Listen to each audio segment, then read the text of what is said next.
রাজধানীর শাহবাগে ইনকিলাব মঞ্চের সমাবেশস্থল থেকে এক যুবককে অস্ত্রসহ আটকের তথ্যের পর পুলিশ বলছে তা একটি খেলনা পিস্তল। সোমবার সন্ধ্যায় বিক্ষোভকারীরা তাকে ধরে পুলিশের কাছে তুলে দেন। এদিকে ওসমান হাদিকে নিয়ে মঙ্গলবার অনলাইনে saluting our cultural hero campaign চালাবে ইনকিলাব মঞ্চ।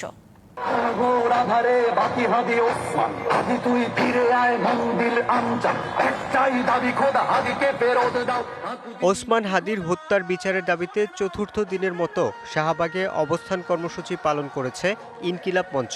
সোমবার দুপুর 2টা থেকে রাত 9টা পর্যন্ত চলে কর্মসূচি। মঙ্গলবার অবস্থান কর্মসূচির পরিবর্তে শহীদ হাদিকে নিয়ে অনলাইন ক্যাম্পেইন চলবে।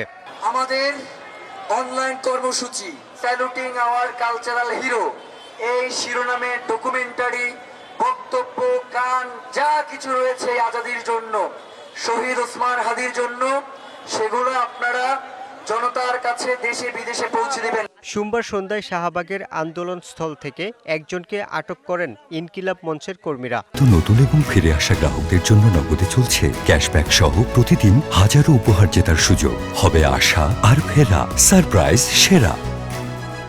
পরে তাকে শাহবাগ থানায় হস্তান্তর করা হয়। তার কাছে একটা পিস্তল জিজ্ঞাসা করছি আমরা তাকে, সে বলে যে আমি হাদি ভাই একজন ভালো মানুষ, ওনার ওখানে যাওয়া কর্তব্য, সেখানে অনেক জনসংখ্যা হইলে এটা আরো ভালো হবে, এই কারণে আমি মনের ভুলে আমার এই খেলনা পিস্তলটা নিয়ে আমি এখানে চলে আসছি।